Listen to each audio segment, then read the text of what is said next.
Just because I poke fun at the stories I read and or fan art featured in my videos doesn't mean that anyone should harass the creators of anything featured in this show.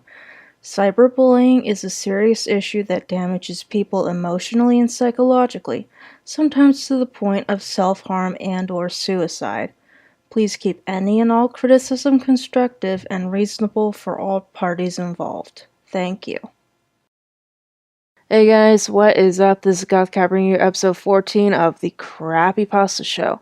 In today's episode, I will be reading Jeff's Vengeance, a story with Jeff the Killer, Jane the Killer, and Slenderman all mixed into one story. Enough said. Now without further ado, enjoy the show guys.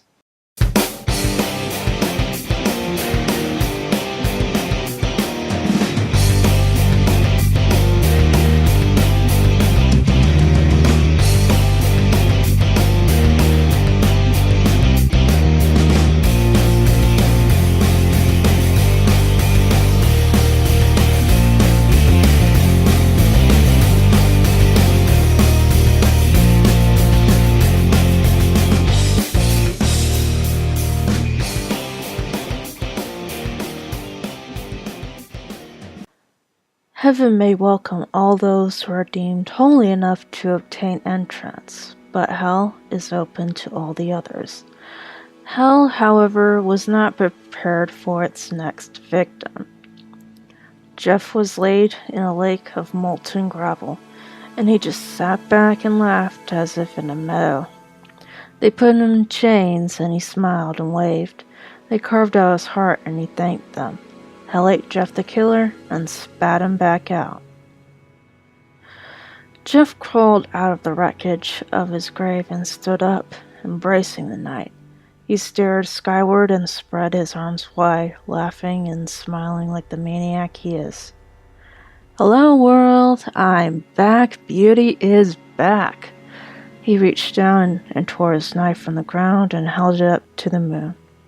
Someday, I may even make you beautiful, dear Celine. He started off into the city, his mission clear in mind. Jean was running back home. Her mission fulfilled, Jeff dead, she wanted to return to normality. All she wanted was her old life. This is impossible, though, she thought, as Jeff had taken her old life. She could make her new life, she decided then. She took a path into the woods and began jogging, deep in thought on what all she wanted next. She didn't even notice the "Do Not Enter" sign on the tree near the fence. She was in her state of contentment when she hit a wall of sound. It ate into her skull and dropped her flat on the ground, clawing at her ears. She looked up and saw black shoes and black pant legs in front of her. She was about to question her cleanliness in the wooded environment when she noted that they were somewhat floating before her. She looked up to see the matching suit jacket as well as the pale white face of a blank man. A tentacle wrapped around her and lifted her up to be face to face with it. Her vision blurred slowly into a crackly image when it dropped her. A knife was protruding from its shoulder. At first she suspected Jeff and went on the offensive, but then she saw the hooded figure in the blue mask and black eyes. The faceless man wrapped a tentacle around the knife handle and tore out the blade, never making a noise, and threw the blade at the man. He jumped aside and the knife buried itself in the tree next to him, up to the handle. The man reached over and grabbed the handle and began to pull vainly. The tall, thin man slowly floated towards the man, stalking him, and he reached out and hooked the guy's hood and pulled him away, tearing free the knife in the process.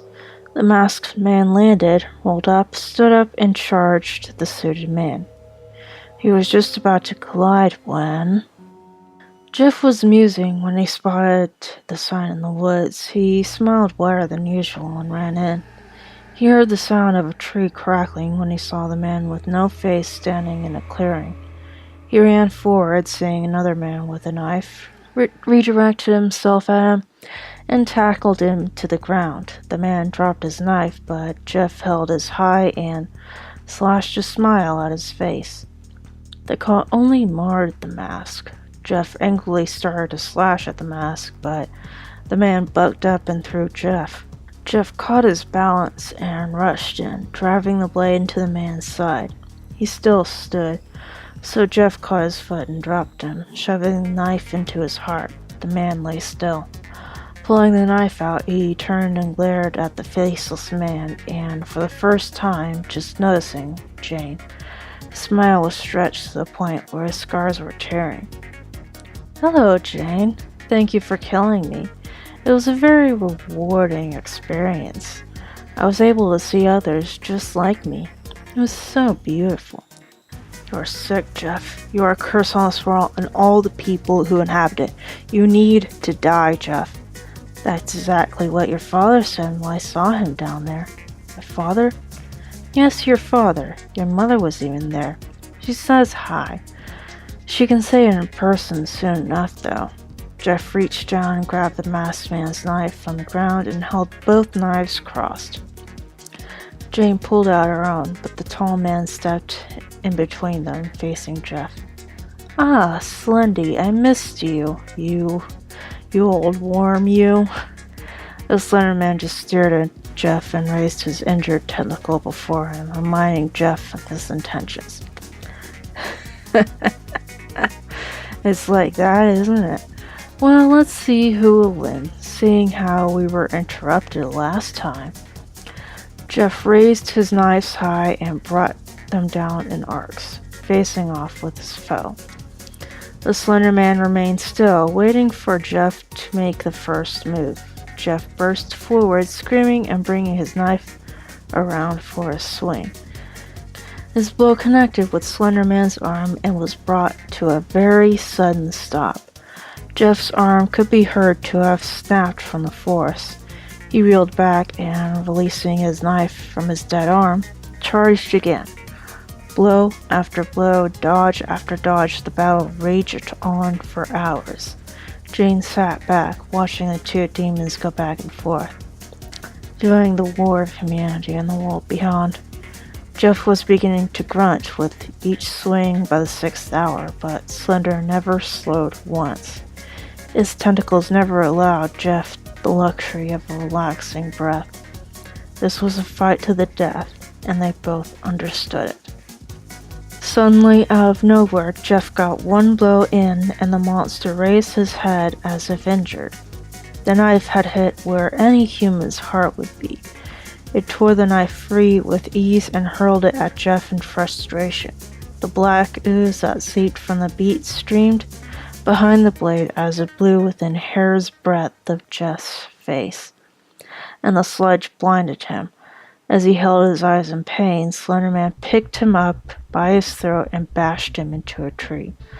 Blood started down Jeff's face, but that sadistic smile remained there. He knew what he wanted to do. He wanted to create death. He wanted to make this blank man beautiful. He wanted him to smile. Jeff kicked away and landed roughly on his side. He got up and gripped his arm tightly. With a guttural screech and a tearing sound, he tore his arm free and brandished it. "Come and get it, monster. Let me make you beautiful." The Slender Man slithered forward, and Jeff held his new weapon and slashed it in one controlled swing, carving a smile right across the pale face. The scream that ensued was terrifyingly animalistic and inhuman. Slenderman held his face in his hands and disappeared into the woods, giving up. "Coward!" Jeff screamed after him. Jane sat on the cold ground, horrified by what she had just witnessed. She didn't even notice when Jeff had started towards her. The shock had crushed her heart and mind into powder and scattered it inside of her. "Looks like you're all that's left, Jane." "Two friends fled you," I checked. Old Blueface scampered away like the scavenger he is. Jane looked to the earth, but Jeff caught her chin and raised it up to look into his eyes. "You have no idea how long I've been wanting to work on you. Dearest Jane, I left you incomplete for a reason. 1, you weren't prepared for this kind of beauty, and 2, I wanted a project I could wait for.